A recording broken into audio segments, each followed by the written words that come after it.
Daniel dreams, దానియేలు యొక్క దర్శనములు. ఒక కొత్త సీజన్. తెలిసిన ఒక విషయాన్ని తెలియని కోణంలో చూడబోతున్నాం.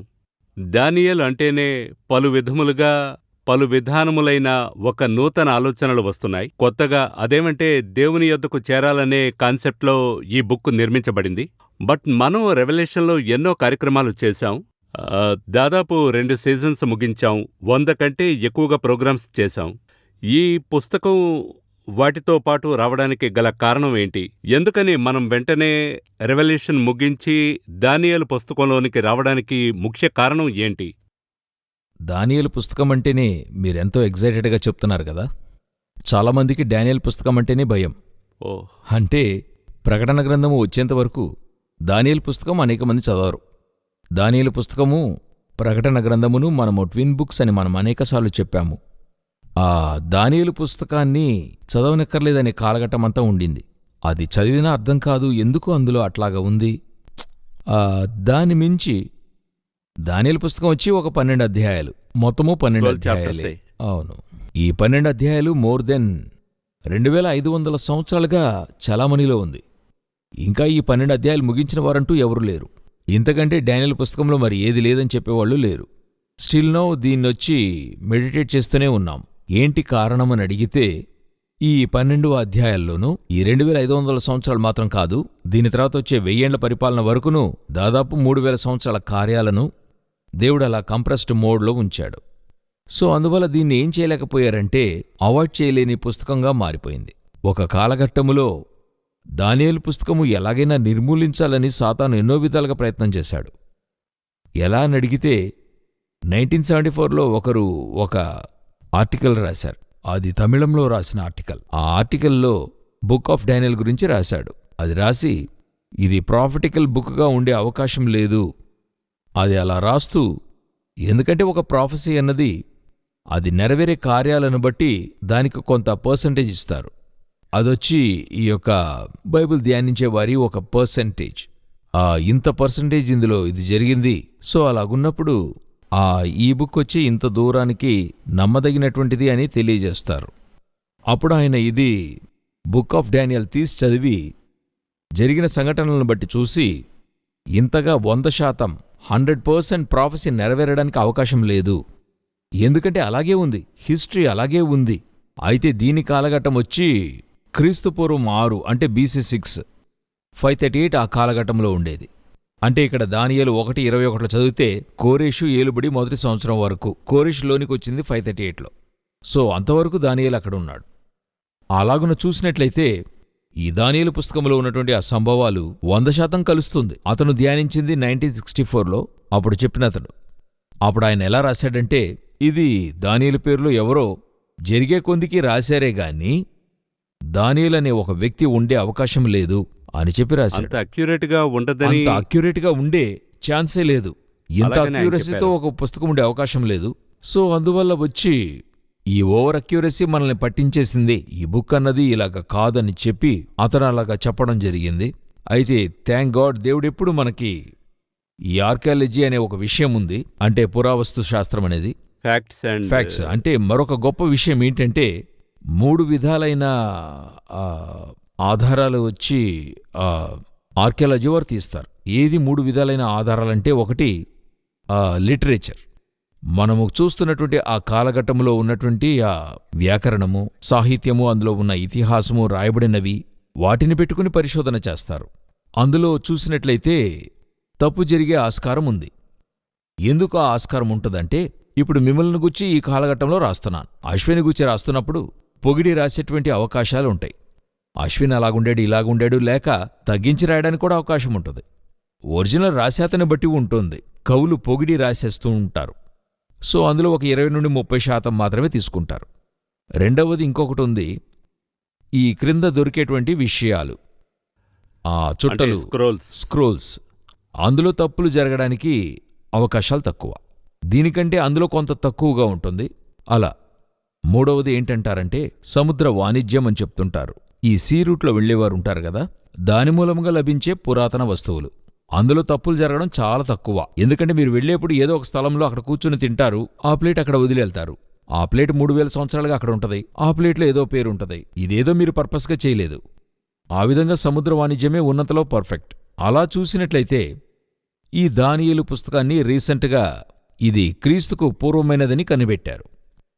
కనిపెట్టి ఇప్పుడు దానియేలు పుస్తకంలో చెప్పినవన్నీ కరెక్టే అని చెప్పి నిర్ధారణ చేయడం జరిగింది. ఎందుకు చెప్తున్నానంటే ఈ దానియేలు పుస్తకముకైనా స్పిరిచువల్ పోరాటం ఎంతో అధికం. మనం రెవల్యూషన్ చెప్పుకునేప్పుడు చూశాం, పద్మసు దీపములు యోహాను రాసిన తర్వాత అది పాలిక్రాఫ్టే తీసుకెళ్లి చేర్చాడు. దాదాపు దానికి 50-100 సంవత్సరాలు పట్టింది. అయితే అదే దాని యొక్క పోరాటం. కాని దానియేలు పుస్తకానికి 2500 సంవత్సరాల పోరాటం. ఇది ఎలాగైనా లేదని చెప్పాలి, ఇది చేయాలి, అది చేయాలని చెప్పి, అంటే దానియేలు సింహపు గుహలో ఉన్నటువంటి సంభవం అందరికీ తెలుసు, తీసుకెళ్లేశారు. తర్వాత చూస్తే ఈ సంఘటన జరగలేదని చెప్పేసన్నారు. తరువాత పరిశోధనల్లో దర్యావేషురాజు పరిపాలించిన ఆ ప్రాంతంలోని తవ్వకాలలో పర్పస్గా డానియేల్ గురించి అక్కడ ఉంది. బెల్తెషాజర్ అని ఉంది. ఆ ఊర్లో బెల్తెషాజర్ అనే పేరు అలాగే ఉంది. ఎందుకు చెప్తున్నాను? ఇవన్నీ డానియేల్ బుక్కి ఎదురైన పోరాటం. ఎందుకు ఈయనకింత విరుద్ధం? అందుకు కారణమే. అలాగంటే అందులో అంత విషయం ఉందని అర్థం.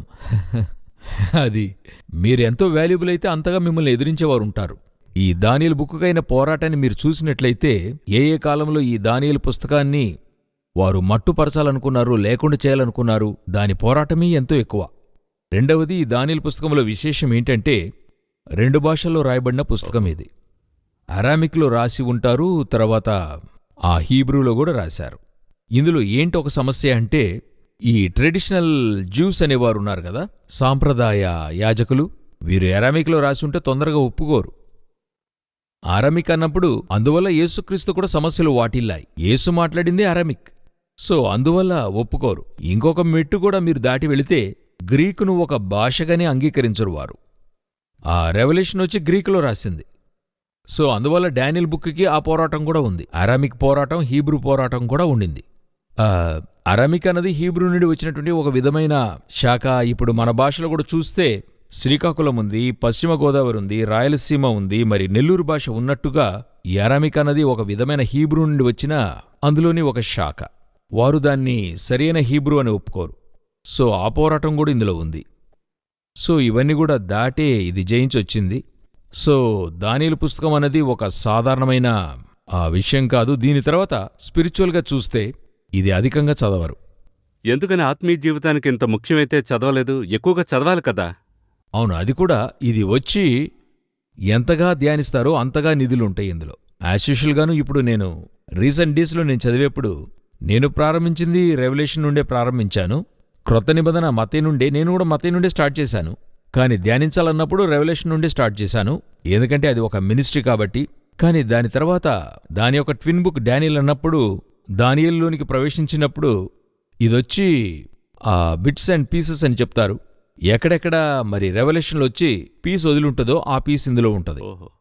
ఇందులో ఎక్కడెక్కడ పీస్ వదిలింటుందో అది రెవల్యూషన్లో ఉంటుంది. అదే ట్విన్ సిస్టర్స్. అది రెండు ఈ విధంగా జాయిన్ చేసినట్టుగా ఉంటుంది. ఈ రెండు ఈ విధంగానే సెట్ అవుతుంది. మీరు వేళ్లను యాక్చువల్గా పెట్టి చూస్తే ఇవి రెండు ఈ విధంగా సెట్ అవ్వవు. ఈ చెయ్యి మీరు ఇలా పెట్టి చూడండి, పక్కాగా సెట్ అవుతుంది. ఆ విధంగానే ఇది. మనము ఓల్డ్ మ్యాప్లో కూడా మీరు చూసుంటారు, ఒక డ్రిఫ్ట్లో ఇవన్నీ కూడా వదిలిపోయాయని చెప్తాము. అలాగే సైన్స్ కూడా చెప్తుంది. మీరు అందంగా తెచ్చి ఇండియాకి ఆఫ్రికాకి మధ్యలో ఆస్ట్రేలియాని ఫిక్స్ చేయగలరు. అలాగే ఆస్ట్రేలియాలో ఒక పార్ట్ని సౌత్ అమెరికా తీసుకొచ్చి ఫిక్స్ చేయొచ్చు. అలాగే తీసుకొచ్చి మొత్తంగా చేరిస్తే టోటల్ వరల్డ్ ఒక షేప్కి వస్తుంది. ఇదే వచ్చి ఫస్ట్ 2000 ఇయర్స్ ఉన్నట్టుగా చెప్తారు. ఇప్పుడు ఇవి భాగాలైనందువల్ల ఓల్డ్ కాంటినెంట్స్ అయిపోయాయి, వేరుగా ఉండడం, అందువల్ల మ్యాప్ చూడటానికి చంద్రవందరగా ఉందంటారు. కానీ ఇవన్నీ చేర్చి చూసినప్పుడు ఒక షేప్ దొరుకుతుంది. అదేవిధంగా దానియేలు రెవల్యూషన్ని చేర్చి చూసినప్పుడు ఒక షేప్ దొరుకుతుంది. నాకు దేవుడు తెలియజేసిన విషయం, ఇందులో ఒక 12 అధ్యాయాలు, అందులో 22, మొత్తం కలిపి చూస్తే 34 అధ్యాయాలు. ఈ 34 అధ్యాయాలు యేసుక్రీస్తు 34 సంవత్సరాల వయసుకు గుర్తు. యేసుక్రీస్తు చనిపోయేటప్పుడు 33.5 సంవత్సరాల వయసు. ఈ 34 అధ్యాయాల లోపల లోకంలోని పూర్తి కార్యాలు ఇమిడి ఉంటాయి. యేసుక్రీస్తునకు భూమి ఆకాశములన్నీ లోబడి ఉంటాయి. సో ఈ 2 పుస్తకాలు కూడా ఆయనకైనటువంటి ఒక రిసెంబలెన్స్గా ఉంటుంది. సో దీన్ని ఆధారం చేసుకునే నేను చెప్తున్నాను, దానియేలు పుస్తకము స్పిరిచువల్గా లోనికి వెళ్ళేప్పుడు అందరికీ ఏం భయం అంటే ఏం అర్థం కాదు. ఇది అర్థమైతే ఒకవేళ తప్పు అవుతుందేమో అని కాన్సెప్ట్. కొందరు చెప్పారు, బైబిల్ కాలేజ్ ముగించిన వారు కొందరు చెప్పిన విషయం, నేను బైబిల్ కాలేజీలో దానియేలు గ్రంథం సరే, ప్రకటన గ్రంథం సరే, కొంత మ్యాటర్ పైన దాని గురించి చెప్పరు, ఒక లెవెల్ పైన దానిలోకి వెళ్ళరు. ఏంటి రీజన్ అంటే తప్పేటువంటి అవకాశాలుంటాయి, సో మీరే ధ్యానించుకోండి అని చెప్పి వదిలేస్తారు. నన్నడిగితే అది మంచిదని చెప్తాను. ఎందుకంటే నేను తప్పుగా చెప్పించే కంటే నువ్వు వెళ్ళి కరెక్ట్గా చదువుకోమనేది ఎంతో హర్షింపదగిన విషయం. Safe side. సో ఆ విధంగా వదిలేస్తారు. ఎందుకంటే ఈ పుస్తకం పట్టుకుంటే తప్పవుతుందనే ఒక మైండ్ సెట్ వారికి ఉంటుంది. అది నిజమే. నేను కొన్నిసార్లు ఏం చేస్తానంటే కొందరు ఇందులో పుస్తకాలు ప్రచురిస్తుంటారు. ఆ పుస్తకాలన్నీ కూడా నేను తీసి చూస్తాను. చూసినప్పుడు 2-3 అధ్యాయాల్లోనే తెలిసిపోతుంది కరెక్ట్గా వెళ్తుందా లేదా అనేటువంటి విషయం తెలుస్తుంది. అప్పుడు అందులో ఉన్న మిస్టేక్స్ మనకు తెలుస్తున్నప్పుడు సో ఈయన ఈ రూట్లోనే ధ్యానిస్తున్నాడని చెప్పి ఆ కామెంటరీని పక్కన పెడతాను. ఒకరిద్దరు సేవకులైతే ఎంతో అద్భుతంగా ధ్యానిస్తారు ఇందులో. అట్లే మాటికి మాట ధ్యానిస్తుంటారు. అలా ధ్యానించి చక్కగా వివరిస్తారు. అందువల్ల అనేకులకు ఇందులో వచ్చి తప్పుగా ధ్యానిస్తామేమో, తప్పుగా వెళ్ళిపోతుందేమో అనే భయంతో చాలామంది ఈ దానియేలు పుస్తకం పట్టుకోరు. అయితే చదువుతున్నప్పుడే ఇలా రాసినప్పుడే ఇంత అందంగా వరుసగా స్పిరిచువల్గా డీప్గా రాసిన ఒక పరిశుద్ధాత్మ మరి చదివేటప్పుడు ఆ లెవెల్లోనే ఉండాలా? సాధారణమైన ప్రజలు ప్రారంభించినట్లయితే కష్టపడతారు అనే ప్రశ్న వస్తుంది. ఆ పరిశుద్ధాత్మలో లెవెల్ లేదు, మన దగ్గరే లెవెల్ ఉంది. ఇంట్లో భర్త కానివ్వండి, భార్య కానివ్వండి, పిల్లలే కానివ్వండి, వారెక్కడున్నప్పటికీ కూడా వారికి వినబడే రీతిలో ఒక డిస్టెన్స్ నుంచి చెప్తేనే కదా వారికి అర్థమవుతుంది. వారు ఒకవేళ కిచెన్లో ఉండి మీరు రోడ్లోంచి మాట్లాడితే ఆ తర్వాత నేను పిలుస్తూ ఉన్నా నువ్వు రాలేదే అంటే నాకు వినపడలేదే అంటారు వారు. ఒక సరైన డిస్టెన్స్ నుండి చెప్తేనే వారికి వినబడుతుంది. అదేవిధంగా ఎంత డిస్టెన్స్ దగ్గరికి వెళ్తామో అప్పుడే మనకి అర్థమవుతుంది. ఎటువంటి పుస్తకమైనా అలాగే. ఈ టోటల్ 66 పుస్తకాలను దైవావేశం వల్లనే అనుగ్రహింపబడ్డాయి. అప్పుడు ఎంతగా మనం ఆయనను సమీపిస్తామో అంతగా మనకు అర్థమవుతుంది. కొన్నిటికైతే ఇంకా దగ్గరికి వెళ్లాల్సి వస్తుంది. ఇప్పుడు ఉదాహరణకు శిష్యుల దగ్గర యేసుక్రీస్తొచ్చి 12 శిష్యులతో మాట్లాడుతున్నాడు. అదొక కాన్సెప్ట్. ఇంతకంటే ఒక డీప్ అయిన విషయం మాట్లాడాలి. అలాగన్నప్పుడు సమస్థితిలో మాట్లాడలేక కొండపైకి వెళ్ళాలి, కొంచెం పైకి వెళ్ళాలి మీరు. అది ఎవరు వెళ్ళగలరు? 3 వెళుతూ ఉన్నారు. ఇదొక లెవెల్. ఇప్పుడు దీనికంటే సీక్రెట్గా మాట్లాడాలి. ఎవరితో మాట్లాడాలి? జాన్తో మాట్లాడాలి. ఇప్పుడు కొండపైకి వెళ్ళి మాట్లాడే ఒక కార్యం ఉంది, ఇంకొకటి చెరలో ఉండి మాట్లాడే విషయం ఉంది. మీరక్కడికెళ్తేనే మీకు ఆ సీక్రెట్ దొరుకుతుంది. So there is a place for each and everything. ప్రాఫెసీలో వచ్చి ప్లేస్ ఇస్ వెరీ ఇంపార్టెంట్. మీరెక్కడ చూసినా ఆత్మ వలన అరణ్యమునకు కొనిపోబడెను, ఆత్మ వలన భూమికి ఆకాశమునకు మధ్య కొనిపోయెను, ఆత్మవశుడనై ఉండగా ఎముకలతో నిండి ఉన్న ఒక లోయలో నన్ను దింపెను. There is a place to reveal the prophecy. So prophecy అనేది దీనికి ఒక వ్యత్యాసమైన మహిమ, వ్యత్యాసమైన ఒక లెవెల్ ఉంది. ప్రత్యేకించి ఒక పుస్తకము, ఒక చదువు, ప్రాఫెసీ అనేటువంటిది మాత్రమే. ఇప్పుడు మనం ప్రాఫెసీ అనేది చదువుతున్నాం. ప్రాఫెసీ అన్నందుకే వేరుగా ఒక స్టడీ ఉంది, అదొక మినిస్ట్రీ. ఎలాగంటే దాన్ని లైట్గా తీసుకోలేదు. మీ మినిస్ట్రీలో ప్రాఫెసీ అనే గిఫ్ట్ ఆపరేట్ అవడానికి, మీరు ప్రాఫెసీ మినిస్ట్రీ చేయడానికి డిఫరెన్స్ ఉంది. నేను చెప్పింది అర్థమై ఉండొచ్చు. లేదు, అర్థం కాలేదు. మీ మినిస్ట్రీలో ప్రాఫెసీ అనే గిఫ్ట్ ఆపరేట్ అవుతుంది. అది ఎలా ఆపరేట్ అవుతుందంటే మీరు మాట్లాడుతుండగా ఎవరి గుర్చైనా ఒక కార్యాన్ని చెప్తారు. ఇదొచ్చి గిఫ్ట్ ఆఫ్ ప్రాఫెసీ. అయితే మీ మినిస్ట్రీయే ప్రాఫెసీగా ఉంటుంది. Prophetical ministry. ఇదే డానియల్లో, అదే జాన్, అదే ఎహెజ్కేల్, వారి మినిస్ట్రీయే ప్రాఫెసీ. ఇప్పుడు అకస్మాత్తుగా దావీదు ప్రాఫెసీ చెప్తాడు, సమూయేలు ప్రాఫెసీ చెప్తాడు. అకస్మాత్తుగా మరికొందరు అంటే బైబిల్లో కొందరు ప్రాఫెసీ చెప్పడం జరుగుతుంది. అలాగున్నప్పుడు వారి యొక్క మినిస్ట్రీలో ప్రాఫెసీ ఆపరేట్ అవుతుంది. అయితే ప్రాఫెసీయే మినిస్ట్రీగా చేసేవాళ్లున్నారు, వారే ప్రాఫెట్. ఇప్పుడు సౌలు ప్రవచించేవారిలో ఒకటిగా ఎంచబడ్డాడు, అయితే సమూయేలు ప్రవక్త. సో అప్పుడు ఈ ప్రాఫెటికల్ మినిస్ట్రీ చేసే వారికి రెవల్యూషన్ వేరేలాగుంటుంది. దాన్ని మీరు అర్థం చేసుకోవడానికి మీరు కొంత దగ్గరికెళ్తేనే అర్థమవుతుంది. ఎందుకంటే దీనికి ఇందులో కొన్ని కోడ్లు కూడా ఉంటాయి. Code in the sense formulae అని అంటాం కదండి, ఆ విధంగా ఫార్ములాలు కొన్ని ఉంటాయి ఇది చదవడానికి. ఇప్పుడు చెప్పినట్టుగా మరి ప్రాఫెట్ ఒక ప్రాఫెసీ చెప్పాలంటే మొదటిగా తనకు ఒక డెడికేషన్ ఉంటుంది. ఆ డెడికేషన్ ఎటువంటిదిగా ఉంటదంటే అకస్మాత్తుగా హెచ్కెల్తో చెప్తాడు, నువ్వెళ్ళి ఏం చెయ్యి, మనుష్య మలముతో కాల్చి భుజించు అంటాడు. అందుకతను బాల్యము నుండి నేటి వరకు మృగములు చీల్చినది నిషిద్ధమైనది తినలేదంటాడు. సరి ఓకే, ఆ మనుష్య మలమునకు మారుగా గోమలము తిను అని అతనికి చెప్తాడు. హోషేయని తీసుకెళ్లి ఒక వ్యభిచారముచే స్త్రీని పెండ్లాడమంటాడు. ప్రాఫెట్ అతను లైఫ్ని సాక్రిఫైస్ చేయాల్సి ఉంటుంది. He has to sacrifice to go to the ఆ ప్రాఫెసీని చెప్పడానికి అతనికి ఒక సాక్రిఫైస్ కావాల్సి ఉంటుంది. మన మినిస్ట్రీ ఒక టీచింగ్ అనుకోండి. ఇప్పుడు హఠాత్తుగా మనం ఒక ప్రాఫెసీ చెప్తాం మినిస్ట్రీ చేస్తూ ఉండగా, మనకు అటువంటి ఒక డెడికేషన్ లేదు, అటువంటి త్రోవలో దేవుడు నడిపించలా. ఇప్పుడు మోషే వంటి ఒక ప్రవక్త లేడు, దేవుని ముఖాముఖిగా దర్శించాడు. అందుకు అతను 40 సంవత్సరాల గొర్రెలను కాయవలసి వచ్చింది. దానికి సాక్రిఫైస్ చేయాలి. ఆ యొక్క సాక్రిఫైస్ లేకుండా ఆ ఘనత దొరకదు. ప్రాఫెసీ అనే ప్రాఫిట్ అనేటువంటి ఆ ఇది దొరకదు. అందుకనే మీరు తిరిగి తిరిగి చెప్తున్నప్పుడు పరలోకంలో కొన్ని లెవెల్స్ ఉన్నాయని చెప్తున్నారు. అంటే లెవెల్ అనే సెన్స్ వచ్చి హెచ్చు తగ్గులనేది కాదు, వారి స్పిరిచువాలిటీ యొక్క లెవెల్. ఒక కింగ్డమ్ అనేటువంటిది వచ్చి ఒక కింగ్డమే, ఆ కింగ్డంలో రాజు అనేటువంటి ఒక కేటగిరీ ఉంది. ఆ తర్వాత మంత్రుల కేటగిరీ అనేది ఒకటి ఉంటుంది, అలాగే సైన్యం ఉంటుంది, పౌరులుంటారు. ఇదే విధంగా స్పిరిచువాలిటీలో కూడా ఉంది. ఇప్పుడు పరలోకంలో చూసినట్టయితే గాజు సముద్రం దగ్గర ఒక కూటం ఉంటుంది, సింహాసనం వెంట ఒక కూటం ఉంటుంది, సియోను కొండ దగ్గర ఒక కూటం ఉంటుంది. సో ఈ 3 కేటగిరీలున్నాయి.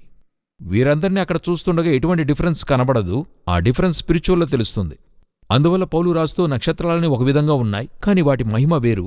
దగ్గరికెళ్తేనే మరి పరిశోధిస్తేనే ఒక స్టార్కి మరొక స్టార్కి డిఫరెన్స్ తెలుస్తుంది. ఇక్కడి నుంచి చూస్తే అన్నీ ఒకేలాగుంటాయి.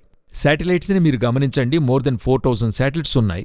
అన్ని శాటిలైట్స్ చూడటానికి ఒకేలాగా కనపడుతుంటాయి. ఏ శాటిలైట్ ఎందుకు యూస్ అవుతుంది, ఏది ఎడ్యుకేషన్ సిస్టమ్, ఏది జియోగ్రఫికల్ సిస్టమ్ అన్నది మనం ఎలా తెలుసుకోగలం?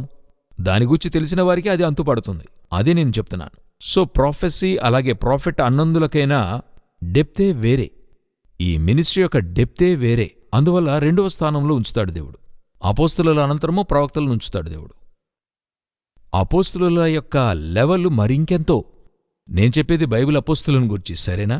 ఆ లెవెల్లో ఉండేటువంటి అపోస్తలుల యొక్క స్పిరిచువల్ క్వాలిటీయే వేరే. దాని తర్వాత కేటగిరీ ఏంటంటే ఈ యొక్క ప్రాఫిట్స్.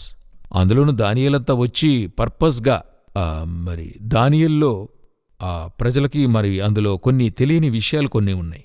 అవి ఎంతో ముఖ్యంగా తెలియజేయాలి. అవి ఏంటంటే ఈ బుక్ ఆఫ్ డానియల్ మొదటి అధ్యాయంలో మీరు చూడండి, 4వ వచనంలో. మీరు ఇంగ్లీష్లో చదివితే బాగుంటుంది, నేను మొదట తెలుగులో చదువుతాను, ఆ తర్వాత మీరు ఇంగ్లీష్లో చదవండి. రాజు అష్బెనజు అను తన నపుంసకుల అధిపతిని పిలిపించి అతనికి ఇలాగ ఆజ్ఞాపించెను. మరి 4వ వచనంలో కల్దీయుల విద్యను భాషను వారికి నేర్పమంటాడు. రాజు అష్బెనజుతో ఏమంటాడంటే వీరందరికీ కల్దీయుల విద్యను భాషను నేర్పమంటాడు కదా. అయితే ఇంగ్లీష్లో ఎలా ఉందో చదవండి. Then the king commanded Ashpenaz chief eunuch. Chief eunuch ఎందుకు ఆ యూనక్ అన్న ఓడుంది? చీఫ్ యూనక్ ఇక్కడ నపుంసకుల అధిపతి అని ఉంటుంది. అష్పెనజు అను తన నపుంసకుల అధిపతి అని ఉంటుంది కదా. చీఫ్ యూనక్ అనేటువంటి వాడు ట్రాన్స్జెండర్. యూనక్ అనే ఓడికి అర్థం మనం హిజ్రా వారని చెప్తాం. దానియేలు వారి చేతికి ఇవ్వబడ్డాడు, ఆ నపుంసకుల అధిపతికి అప్పగించబడుతున్నాడు. ఏంటి రీజన్?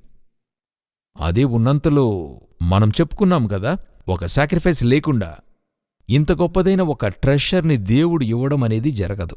ఆ సాక్రిఫైస్ యొక్క ఇదే అతని ఎగ్జామినేషన్, టెస్ట్. అతను సహిస్తున్నాడా? ముందుగానే డానియేలు గురించి చూసినట్లయితే యెరూషలేము నుండి చేరపట్టబడ్డాడు. హిజ్ ఏ స్లేవ్ మాదిరిగానే అప్పట్లో. ఈ స్లేవ్ అనే ఓడుంది కదా, ప్రతి సెంచురీకి ఈ స్లేవ్ అనే పదానికి డెప్త్ మారుతుంది. ఇప్పుడుండే స్లేవ్ యొక్క డెప్త్ ఏమనుకుంటున్నారు మీరు? ఇప్పుడు ఒకరిని చెరపట్టి తీసుకెళ్తున్నారు, మన ఊరు జైల్లో ఉంచుతున్నారు, ఏం చేస్తారనుకుంటున్నారు?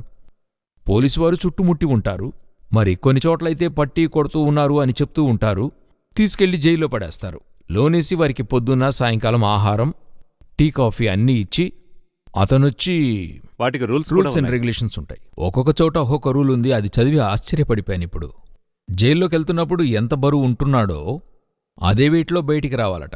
ఆ రూల్స్ అన్నీ ఉన్నాయి. ఆ వెయిట్ తగ్గకూడదనే రూల్ ఉందట. అప్పుడు నేరస్తుణ్ణి లోన హింసించామని అర్థమట. యుఎస్లో ఉన్న ఒక జైల్లో రూల్ ఉందట, లోనికెళ్తున్నప్పుడు మీ కాలు సైజుకి అయినటువంటి షూసు, మీ హిప్ సైజుకి అయినటువంటి ప్యాంటు, మీకైన ఓవర్కోటు, తర్వాత రగ్గు, ఒక ప్లేటు, డైలీ ఒక యాపిల్ ఇస్తారట. నేను చెప్పాను మాట్లాడకుండా ఆ చేయలే బాగున్నట్టుంది లోపల బయట ఉండేదానికంటే అక్కడ మోర్ కంఫర్టబుల్గా ఉన్నాడని చెప్పి. సో ఈ కాలఘట్టంలో ఉన్న స్లేవ్స్ ఈ విధంగా. దీన్నే మీరు 1000 years ముందు 2000 years ముందున్న రోమా సామ్రాజ్యంలో చూడండి, స్లేవ్స్ యొక్క స్థితి వేరే. చాలా తక్కువ 40-39 కొరడా దెబ్బలు కొడతారు. దానికి ముందు దాదాపు 500 సంవత్సరాలకు ముందున్న దానియేలు కాలం చూడండి, అప్పుడు అలాగా ఇప్పుడు సివిలైజ్డ్ కాలంలో ఇన్ని మానవ హక్కులు వచ్చిన తర్వాత స్లేవ్స్కి ఈ విధంగా భద్రత ఏర్పడిందని నేను చెప్తున్నాను. ఒక 2500 ఇయర్స్కి బ్యాక్ ఉన్న దానియేలు కాలములో మరి చేతిలో సంకెళ్ళు బిగించి ఏం చేస్తారంటే కాలుస్తారు. యెరూషలేము నుండి ఇరాక్ అంటే ఇజ్రాయెల్ టు ఇరాక్ నడిపించే తెస్తారట. ఒట్టి కాలి నరకన తెస్తారు. మీరెలా నడిచి వస్తారు? అతను గుర్రం పైన వస్తాడు, అధికారి రథం మీద వెళ్తాడు, అంటే గుర్రపు బండి మీద వెళ్తాడు. వీళ్ళని వెనుక చేతులు కట్టి లాక్కుని వస్తారట.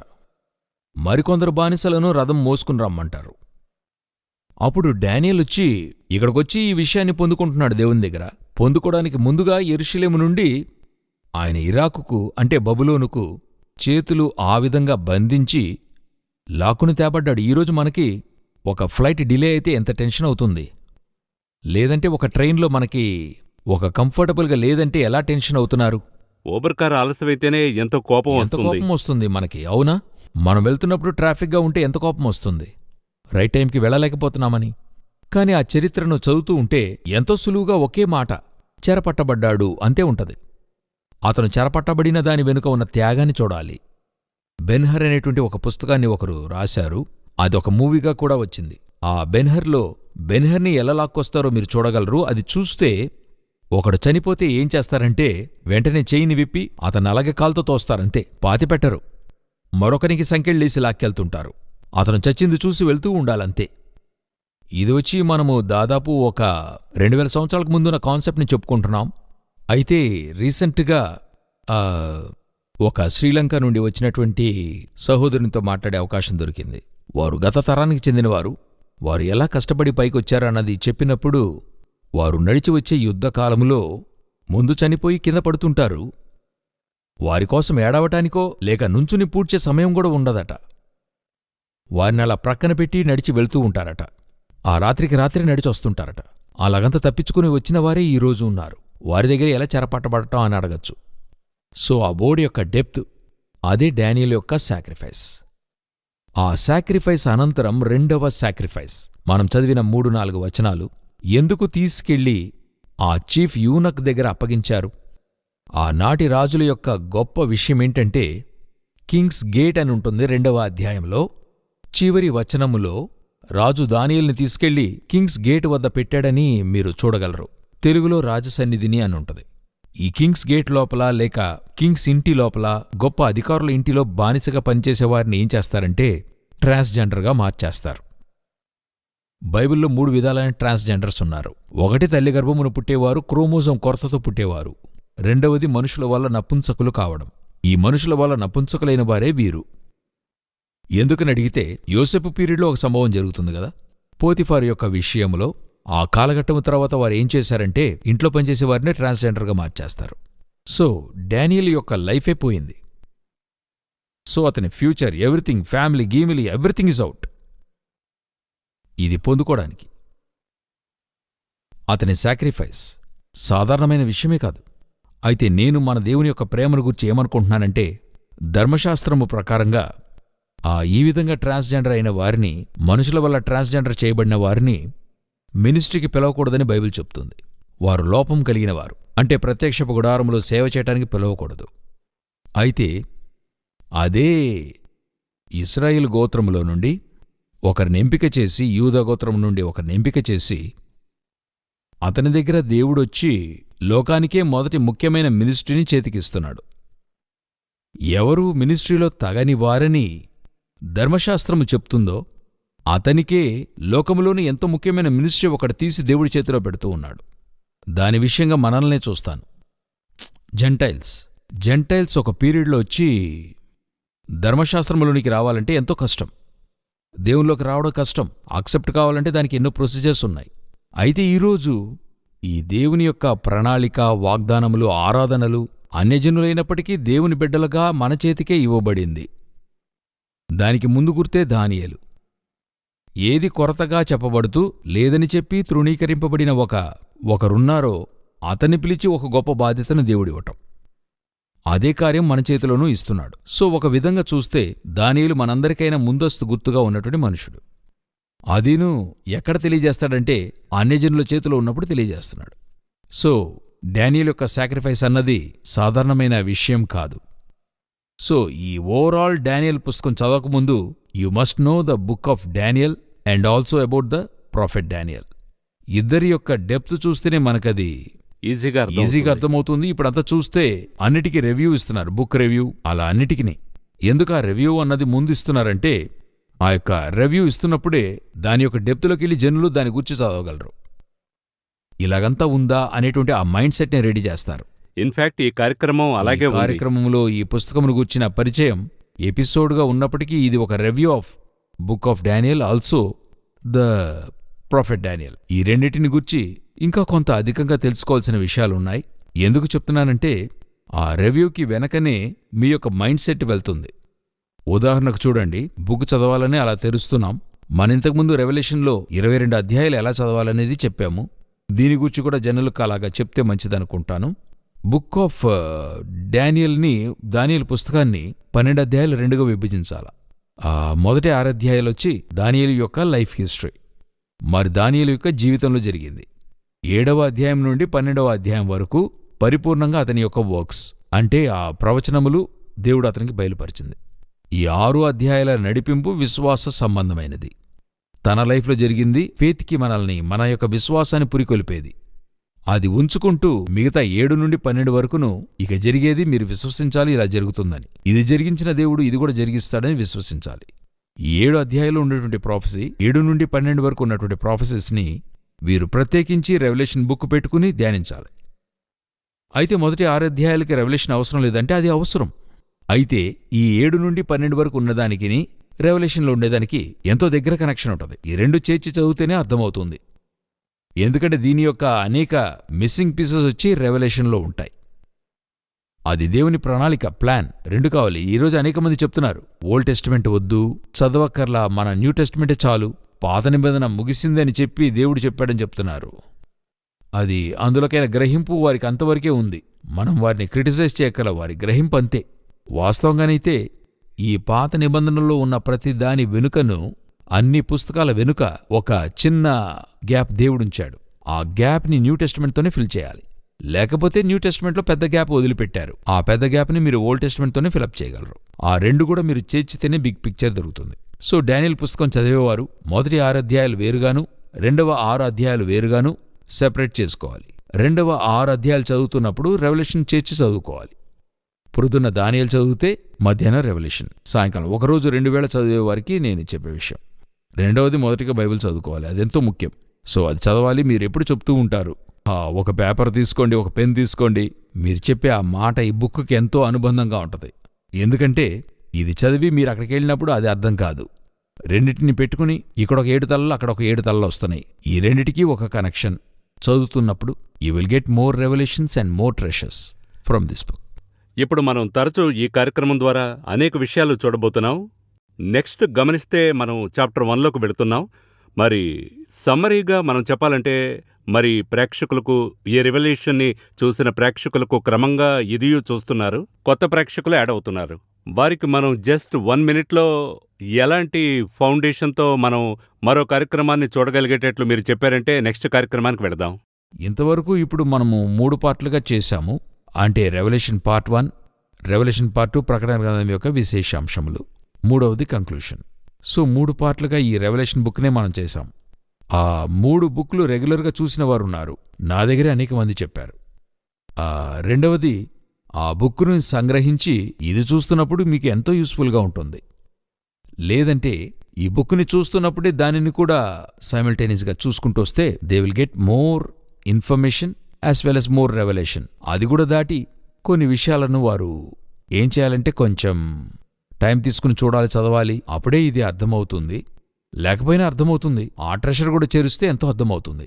అదే చెప్పదలిచాను. చాలా సంతోషం బ్రదర్ జగన్. ఈ ఇన్నింగ్స్ కోసం దేవుడు మనకు ఒక అవకాశం ఇచ్చాడు. దీన్ని సెకండ్ ఇన్నింగ్స్ అని మనం చెప్పచ్చు. ఫస్ట్ ముగించాం, ఇదే 2వ ఇన్నింగ్స్. ఈ రెండింటినీ చూసేవాళ్లు డెఫినెట్గా ఆత్మీయ అనుభవంలోకి, మరో డైమెన్షన్లోకి వెడతారని నేను చెప్పగలను. అయితే నన్ను అడిగితే ఇది నేను 4th ఇన్నింగ్స్ అని చెప్తాను. 4th innings. ఎందుకంటే ముందుగా మార్కు సువార్తను చూసాం, తర్వాత లూకా ముగించాం, ముగించాం. ఇప్పుడు రెవల్యూషను, డానియల్ 4th ఇన్నింగ్స్లోకి వచ్చాం. ముగించామని చెప్తే చదివి ముగించేసామని కాదు, మనకు తెలిసినంత రీతిలో మనం ఏదో కొంత చేయడం జరిగింది. 4th బుక్లోకి వచ్చాం కాబట్టి మేబీ 4th ఇన్నింగ్స్.